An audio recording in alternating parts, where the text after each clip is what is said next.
Bonsoir, voici les titres de l'actualité de ce 5 mai. Le préfet Bernard Bonnet a reconnu avoir été associé à l'opération des gendarmes visant la paillote d'Ajaccio, aveu recueilli par le juge d'instruction il y a quelques instants au palais de justice d'Ajaccio.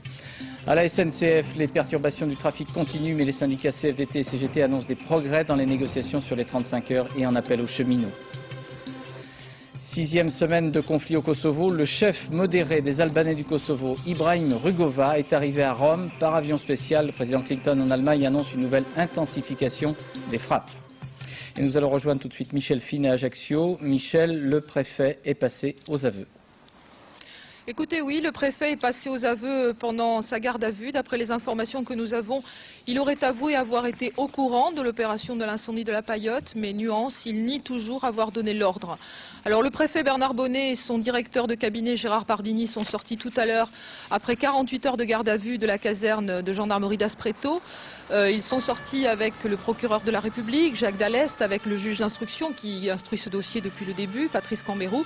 Ils se sont rendus au palais de justice d'Ajaccio où ils sont en ce moment même, où ils devraient être mis en examen, a priori pour complicité de destruction de biens appartenant à autrui. C'est le même chef de mise en examen qui a été appliqué au colonel Mazère. Ensuite, le procureur de la République devrait demander le placement en détention du préfet Bernard Bonnet. Que va-t-il se passer ensuite? Il y aura le débat contradictoire avec le procureur, le juge, avec les avocats. Et puis on dit ici que le préfet Bernard Bonnet ne devrait pas passer une nuit supplémentaire en Corse, il devrait s'envoler vers Paris en avion. Alors revenons pour préciser la nature des aveux du préfet. On dit qu'il reconnaît avoir été associé. Est-ce que ça veut dire plus précisément qu'il a dit simplement qu'il avait participé à une réunion ou est-ce qu'il a été plus loin dans ses aveux ? C'est ce que je vous ai dit tout à l'heure.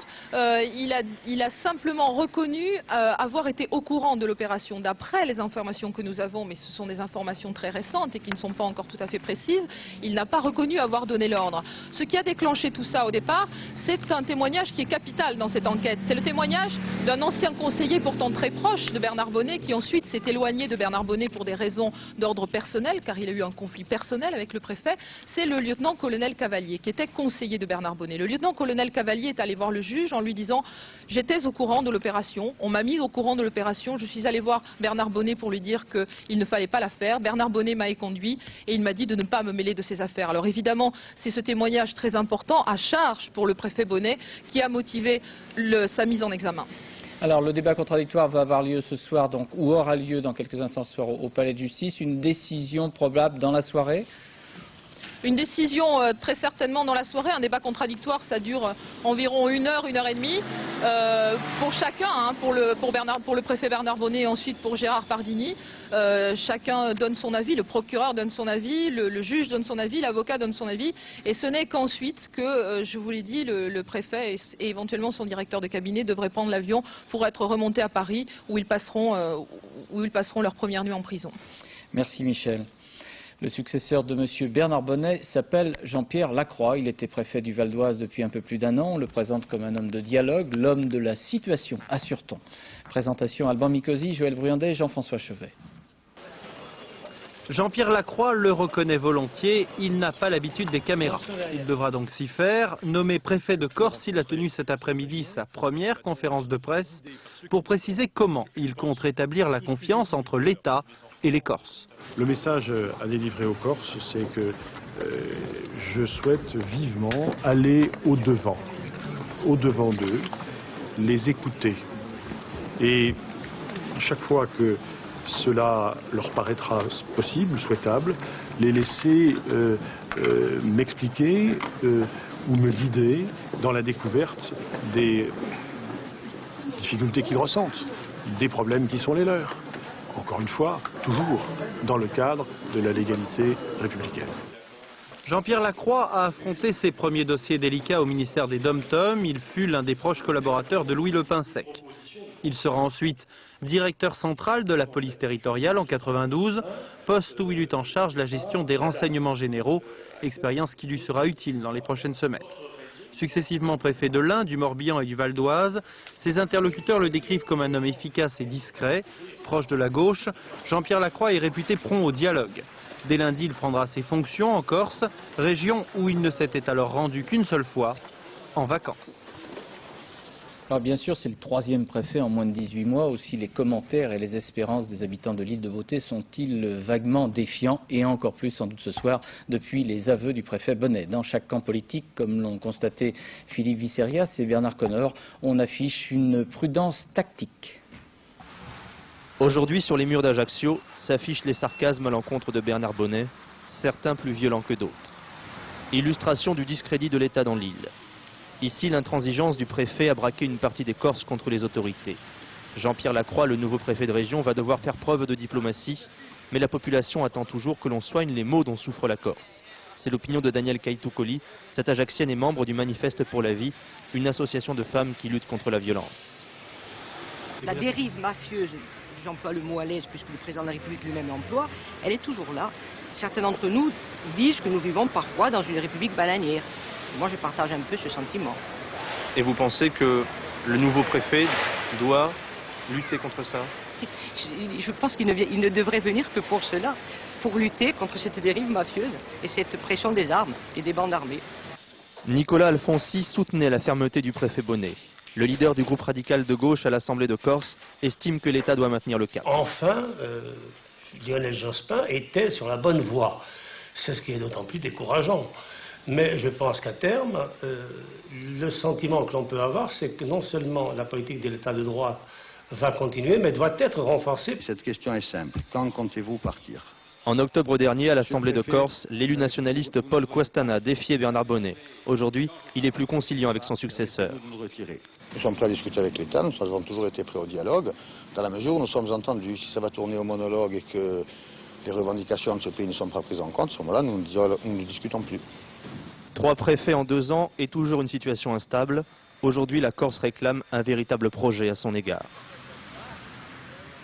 Mais sur le plan politique, le Premier ministre et son gouvernement n'en avaient pas fini avec les critiques très vives de l'opposition. Après le débat hier, de nouveaux accrochages parlementaires ont eu lieu. Ils prenaient le relais, en nettement plus vif, du commentaire du président de la République fait ce matin au Conseil des ministres. M. Chirac ayant demandé au gouvernement de tout faire pour restaurer l'exemplarité de l'État en Corse. Une journée d'échanges politiques résumée par Jean-Baptiste Prédaly, Véronique Saint-Olive, Jean-Louis Normandin et Alain Poirier. 11h30 ce matin. Dans la cour de l'Élysée, l'agitation est sans suspense. À la demande du Premier ministre, le président de la République a suspendu Bernard Bonnet et Jean-Pierre Lacroix vient d'être nommé préfet de Corse. Les ministres s'en vont très vite. Une seule voix autorisée, Jean-Pierre Chevènement.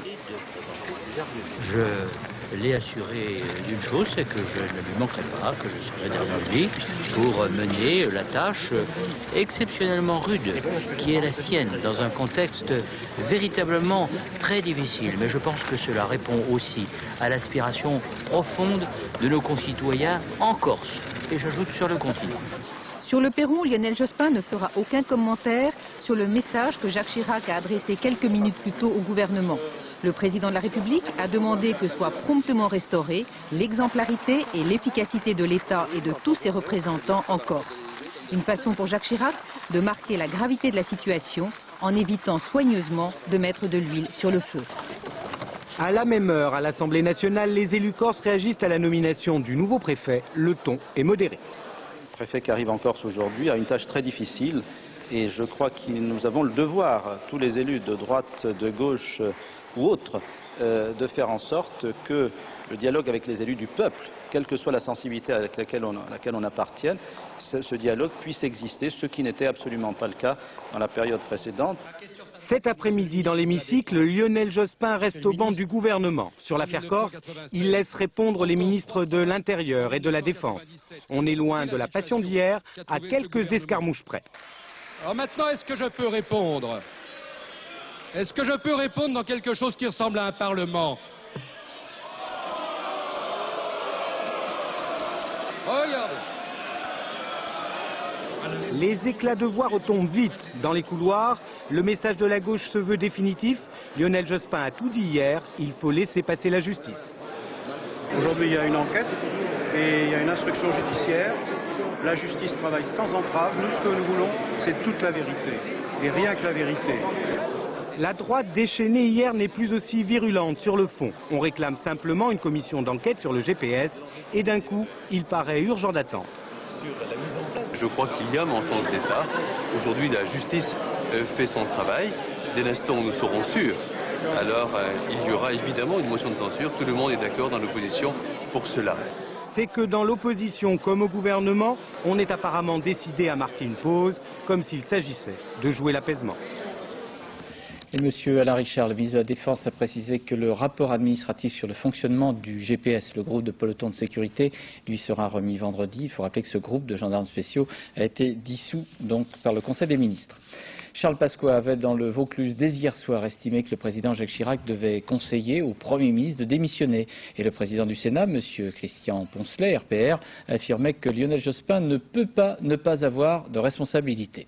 Depuis le début de l'enquête sur l'incendie de la Paillote, de la plage Calador, sous près d'Ajaccio, les enquêteurs et les juges cherchent à remonter jusqu'au donneur d'ordre. D'où les interrogations sur l'organisation hiérarchique, non seulement de la préfecture à Ajaccio, mais aussi de ses liens avec les ministères concernés.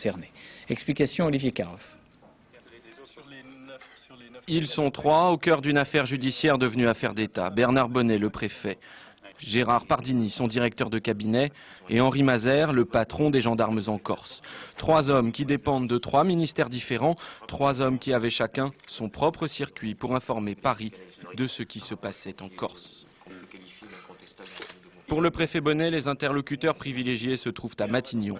L'équipe de Lionel Jospin a pris l'habitude de gérer directement le dossier corse. L'homme clé, Olivier Schrammeck, directeur de cabinet du Premier ministre.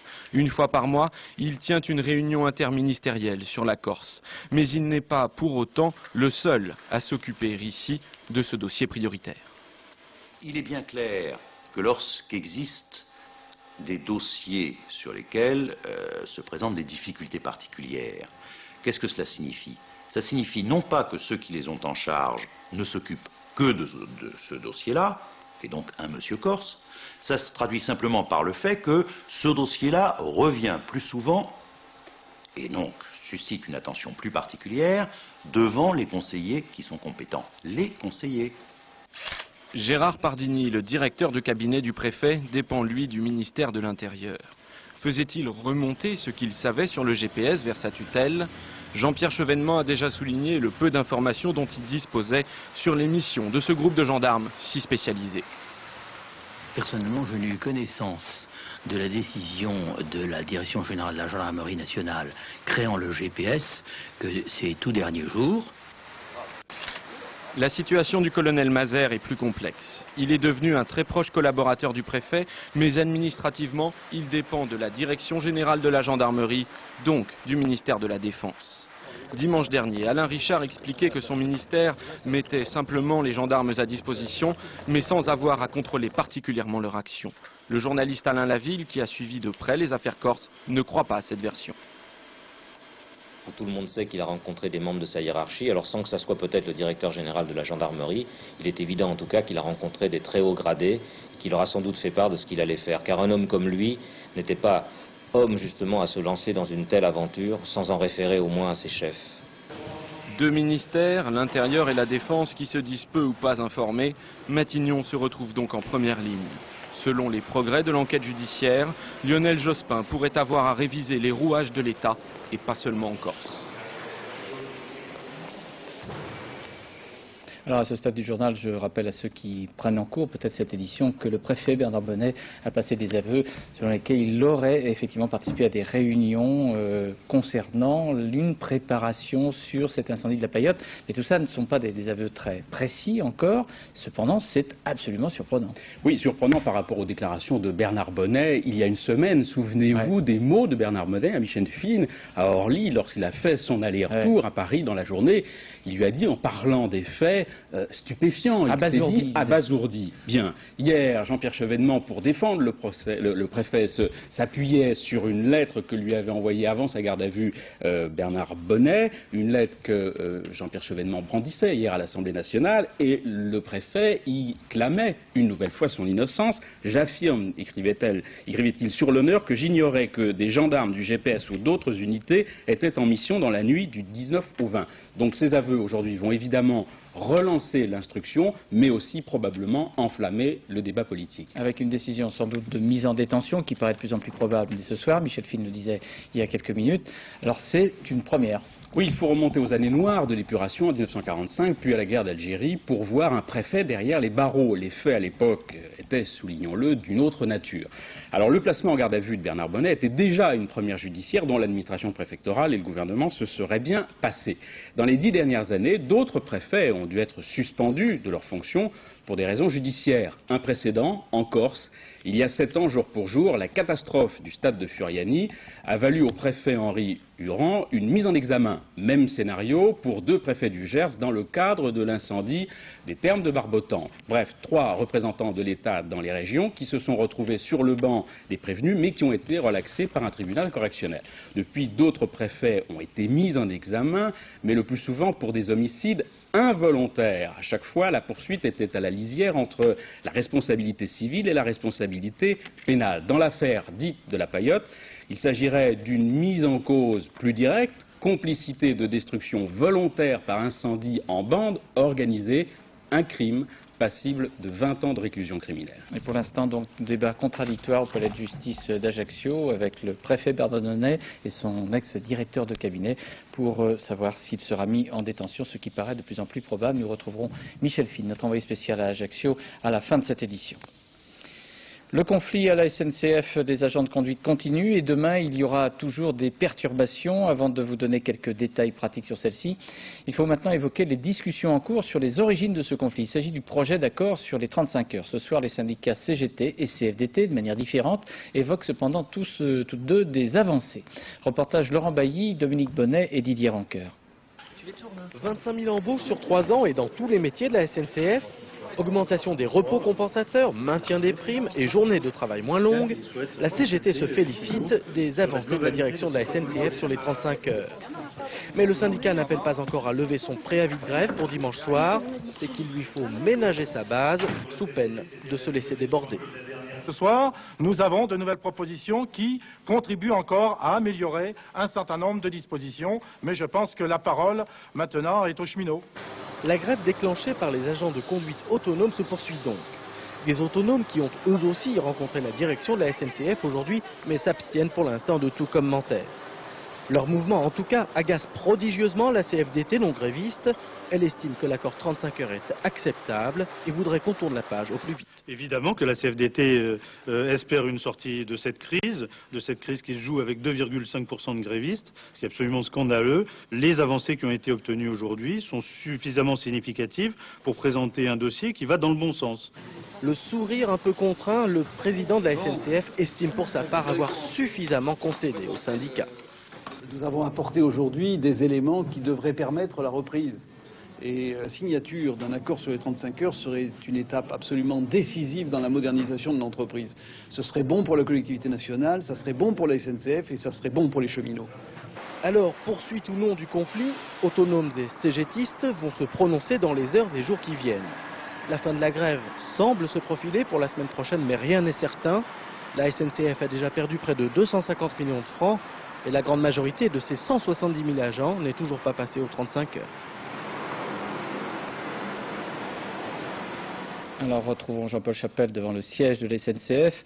Jean-Paul, pour les syndicats comme la CGT et la CFDT, il s'agit aussi de reprendre la main. Oui, tout se passe comme si ces grands syndicats voulaient maintenant embrasser le mouvement pour mieux l'étouffer. Parce que sur le fond, la CGT et la CFDT sont favorables à cet accord sur les 35 heures. Alors pour reprendre en main la grève, la CGT garde l'idée d'une grande journée d'action, pas seulement avec les conducteurs, mais aussi avec tous les cheminots. Pas tout de suite, mais lundi. Alors paradoxalement, cela peut permettre de trouver une issue au conflit pour 2 raisons. D'abord, parce que ça laisse un petit peu de temps pour améliorer le texte dans la forme, c'est l'emballage, et puis aussi parce que ça permet de noyer les revendications catégorielles d'une seule catégorie, donc les conducteurs, pour finalement mettre en évidence le fait que l'ensemble des 170 000 agents ont beaucoup à gagner dans la réduction du temps de travail. Alors, cela dit, dans cette affaire, la direction trouve en la CGT un allié objectif, ça c'est nouveau, mais cela fait quand même un peu cher comme méthode, puisque cette grève a déjà pénalisé évidemment les voyageurs, mais elle coûte beaucoup à l'entreprise. On l'a vu, 250 millions de francs, et l'image de la SNCF en sortira à nouveau très dégradée. Merci Jean-Paul. Le président de la SNCF, M. Louis Gallois, en évoquant les perturbations de trafic, a dit comprendre parfaitement la colère des voyageurs et des clients du fret, en précisant qu'il allait demander au pouvoir public une réduction sur la carte orange du mois suivant pour les voyageurs d'Île-de-France. En pratique, demain, pour cette région d'Île-de-France, voici les prévisions, avec un trafic normal sur le seul réseau Paris-Montparnasse. Je vous laisse découvrir les différentes indications. Et puis pour le TGV, la circulation serait affectée sur l'axe Paris-Lyon-Méditerranée principalement. Un numéro vert, si vous voulez vous renseigner, c'est le 0800 15 24 24. Surprise, le chef modéré des Albanais du Kosovo, M. Ibrahim Rugova, qui résidait jusqu'à présent à Pristina, au Kosovo, est arrivé aujourd'hui à Rome par avion spécial. Les communiqués officiels précisent que sa venue aurait été appuyée par les autorités de Belgrade. Celle-ci l'avait déjà maintes fois montré à la télévision serbe, sans que l'on sache si M. Rugova était effectivement libre. Commentaire François Cornet. Sur le sol italien, les premiers pas d'un homme libre. Accompagné de sa famille, Ibrahim Rugova a retrouvé le sourire en arrivant sur l'aéroport militaire de Ciampino, au sud de Rome. Celui que l'on considérait comme l'otage de Belgrade est depuis cet après-midi officiellement l'hôte du gouvernement italien. Un voyage dont l'initiative aurait été prise en effet, selon l'agence italienne ANSA, par les autorités de Belgrade.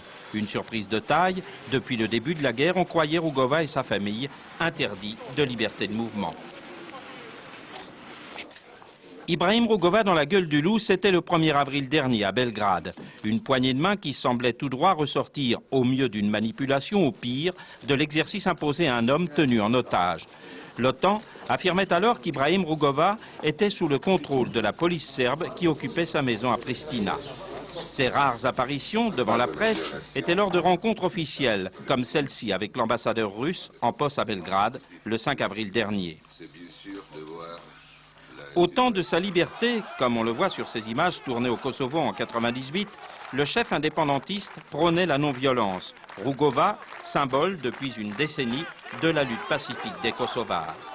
Interlocuteur incontournable de la crise au Kosovo, Rugova a toujours prôné le dialogue avec Belgrade. Signataire le 18 mars dernier, aux côtés des représentants de l'UÇK d'un accord à Mukleber à Paris, accord rejeté par Belgrade, Rugova, peu après, devait rentrer au Kosovo, quelques jours seulement avant le début des frappes aériennes de l'Alliance. Après 42 jours de guerre et d'interrogation sur son sort, c'est maintenant en homme libre qu'Ibrahim Rugova s'entretient avec le président du Conseil italien, Massimo D'Alema. Selon une source albanaise, il serait à Rome pour mettre au point un accord avec Belgrade grâce à la médiation italienne. Une information toutefois démentie par le ministère italien des Affaires étrangères qui déclare n'avoir pour l'instant aucune information à ce sujet. Aucun doute en tout cas que ces premiers contacts à l'étranger ressortiront des informations sur la situation de Rugova à Pristina ces dernières semaines. En direct de Rome, notre confrère correspondant du journal Le Monde, Salvatore Aloisi. Salvatore, quelle est l'interprétation que l'on fait à Rome de cette arrivée surprise de M. Rugova ?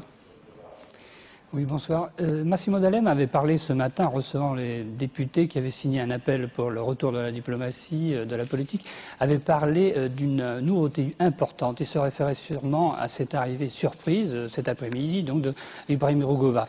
Rugova, donc peut-être un peu, sans doute la carte modérée que vont jouer les Alliés, puisque pour la recherche d'un compromis, la carte modérée à la place de celle extrémiste de l'UÇK. C'est en tout cas ce genre de réflexion que l'on entend dans les milieux politiques italiens. Puis il y a cette question que l'on se pose, puisque on dit que le gouvernement italien avait invité depuis plus d'un mois Ibrahim Rugova à venir en Italie. On avait fait des efforts, les Verts s'étaient déplacés pour aller essayer de faire venir justement Rugova à Rome.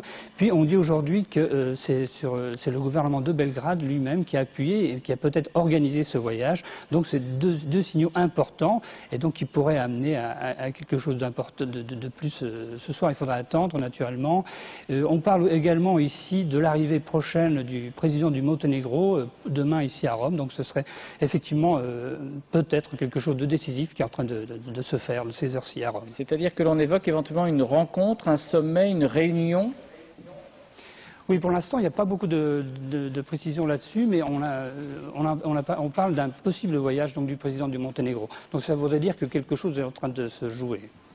Merci beaucoup, Salvatore Aloisi. Et puis à savoir que le département d'État américain trouve cette arrivée de M. Rugova à Rome comme un développement positif et qu'à l'OTAN à Bruxelles, on se félicite et on exprime sa satisfaction avec l'arrivée donc du chef modéré des Albanais du Kosovo. Cette présence de M. Rugova en Italie fait peut-être partie des signes positifs évoqués prudemment par M. Jospin aujourd'hui à l'Assemblée nationale, mais pas question pour les dirigeants des pays membres de l'OTAN de cesser les bombardements. Le président américain Bill Clinton, venu à Bruxelles, au siège de l'OTAN, puis en Allemagne, à Spangdahlem et Ramstein, sur 2 bases américaines, a clairement évoqué l'intensification des frappes.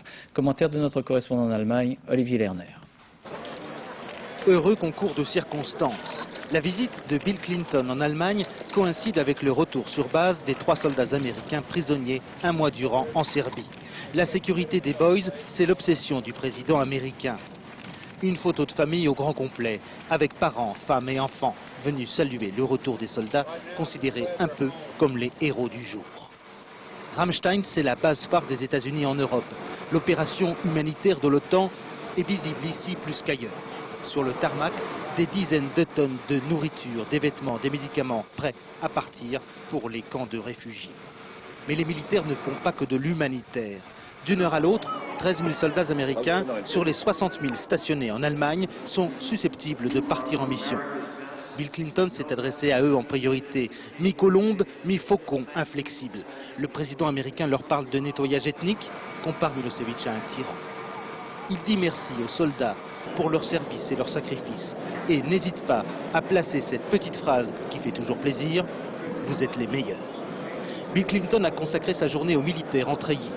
Trop occupé à poser avec eux, il n'a pu voir devant cette base aérienne gardée comme une forteresse cette manifestation de pacifistes allemands en guerre contre l'OTAN. Il est vrai qu'ils n'étaient que 2. Fermeté d'un côté, Bill Clinton réaffirme bien aujourd'hui son intention de poursuivre la campagne aérienne au-dessus de la Yougoslavie. Mais d'un autre côté, la porte reste entrouverte aux négociations. Bill Clinton est plus que jamais aujourd'hui à la recherche d'une solution politique acceptable pour tout le monde. Une partie de la Serbie ainsi que la ville de Belgrade ont été de nouveau privés d'électricité. Les dirigeants serbes, via l'agence Tanjug, ont affirmé que les vies de 111 bébés prématurés ont été menacées par cette coupure. Le moral des habitants de Belgrade est plutôt à la baisse et les rumeurs, évidemment difficiles à vérifier, mais il semblerait qu'autour de Slobodan Milosevic, on se pose des questions. Analyse de l'un de nos envoyés spéciaux à Belgrade, Gérard Grisbeck. À chaque bombardement de l'OTAN, ici, on a tendance à minimiser les choses. Par exemple, il y a quelques jours, l'OTAN a bombardé l'immeuble de l'état-major de l'armée. On nous a dit ici que ce n'était pas très important. En réalité, pendant plusieurs jours, les communications au sein de l'armée ont été coupées.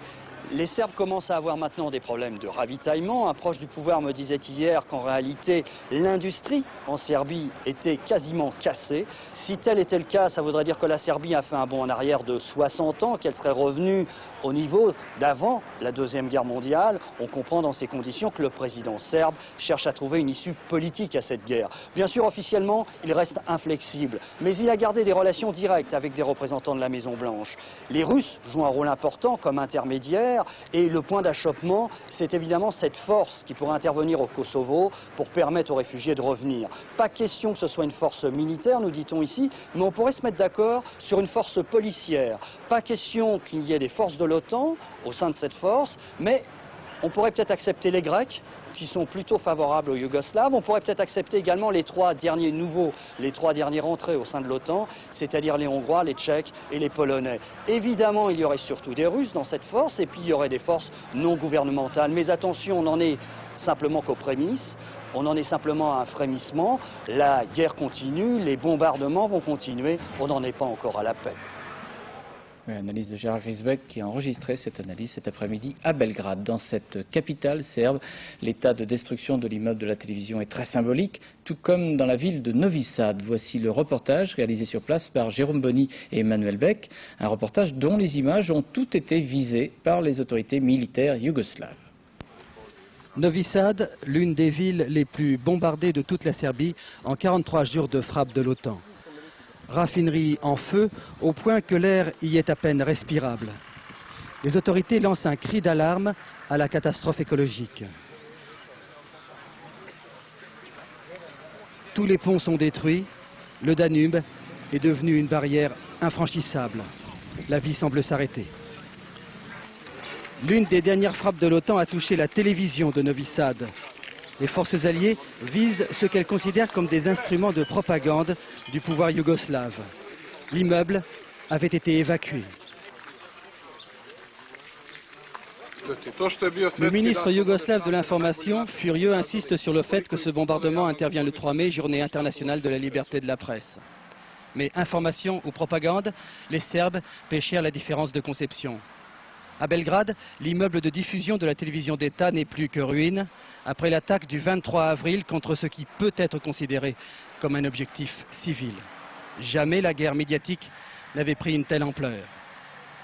L'attaque fit 16 morts et 15 blessés. Depuis, les employés de la télévision sont devenus des travailleurs de l'ombre. Comment répondez-vous à l'argument de l'OTAN selon lequel ici, à la télévision serbe, vous ne faites pas de l'information mais de la propagande pour le gouvernement?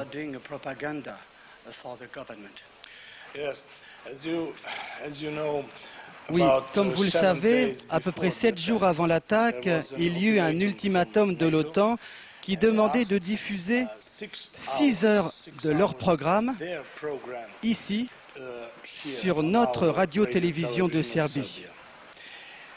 Et nous avons répondu, nous avons dit, d'accord, si vous pouvez seulement nous donner, pas 6 heures, mais 6 minutes de notre programme sur vos télévisions, alors c'est d'accord. Nous vous donnons 6 heures sur notre télévision. Vraiment? Oui. Et ils n'ont pas accepté? Non. Ils n'ont pas accepté. Et vous avez vu le résultat. La télévision serbe continue de diffuser un journal dans des conditions apparemment précaires. Quand elle parle du conflit, c'est essentiellement pour dénoncer les bombardements de l'OTAN.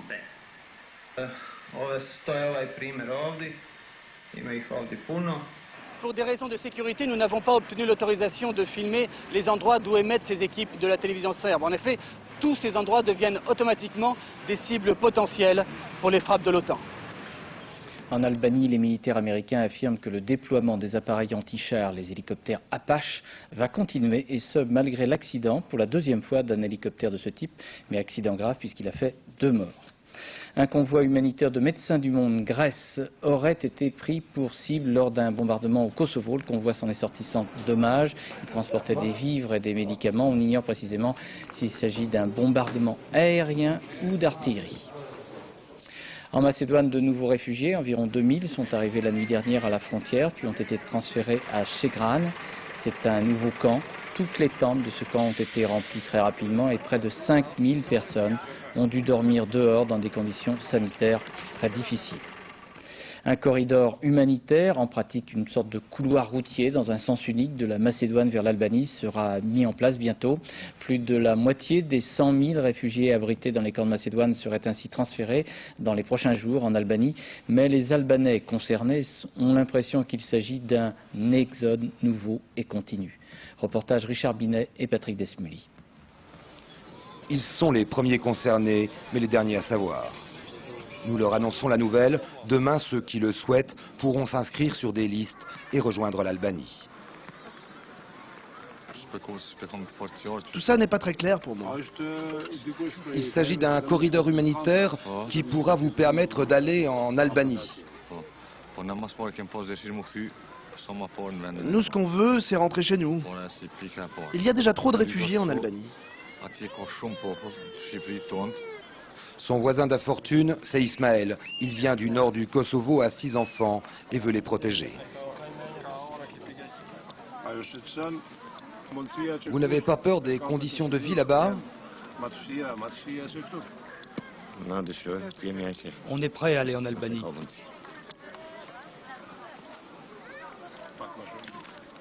Parce que là-bas, on n'a que des frères, de la famille, des amis, et qu'au moins on s'y sentira en sécurité. Plus loin, nous rencontrons Adem. Il a 24 ans. S'il accepte de se rendre en Albanie, c'est pour défendre son pays. Je souhaite aller en Albanie parce que je serai près de mon pays. Et surtout parce que là-bas, je rejoindrai le plus tôt possible les rangs de l'UÇK. Puis ce sont ces 2 vieux Albanais qui ne comprennent pas, qui nous prennent pour les membres d'une ONG et qui veulent partir en Europe. Est-ce que vous pensez pouvoir nous sortir de là? Nous, on est bloqués. Non, on est simplement des journalistes. Si vous pouviez nous aider à aller en Autriche, en Allemagne ou en Suisse, dans n'importe quel de ces pays. Nous n'avons plus de maison, elle a été brûlée. C'est vrai, elle a été brûlée. Où voulez-vous qu'on aille? On est 13.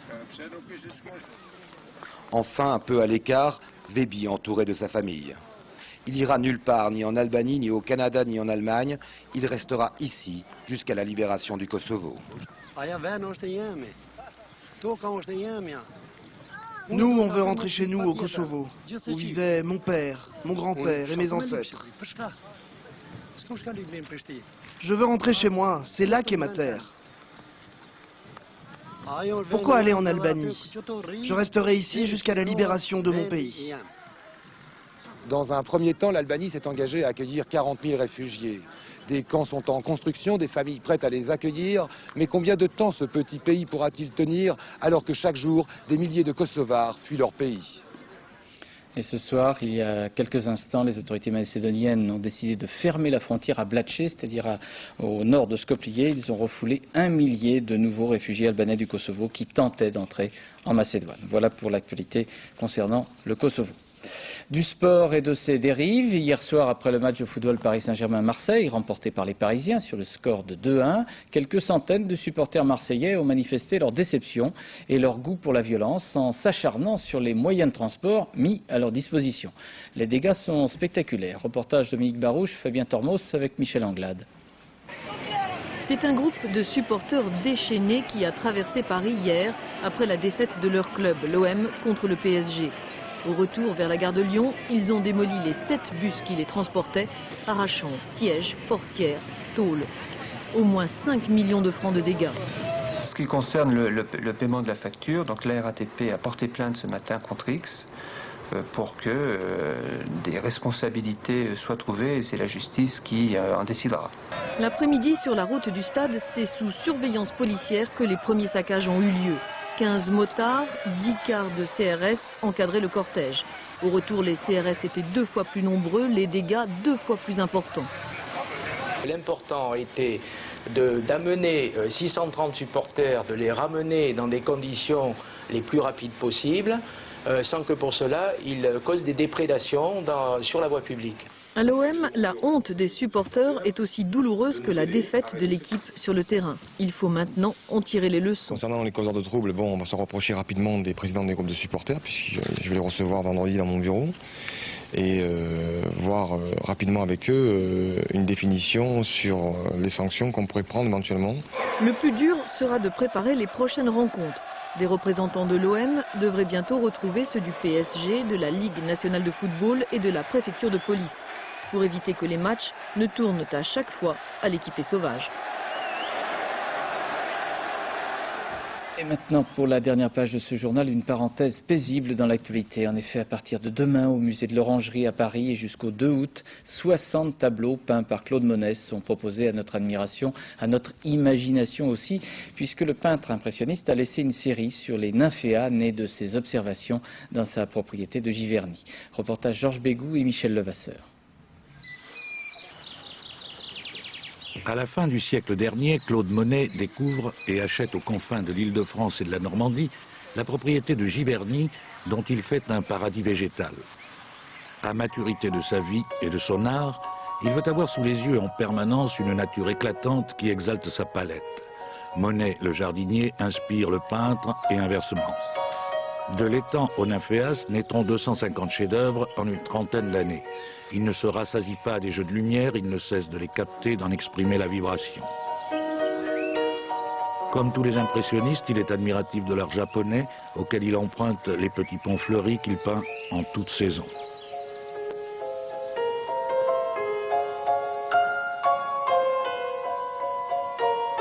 Le secret de Monet jardinier tient en peu de mots, sinon en peu de choses. Il voulait de la couleur partout, à différentes hauteurs, aussi bien en élévation aérienne qu'en réflexion, donc en profondeur. Les saules ont toute l'affection du maître de Giverny. Il leur consacre, ainsi qu'au miroitement de leurs branches pleurant sur les nymphéas, de grandes fresques panoramiques destinées à la décoration du musée de l'Orangerie.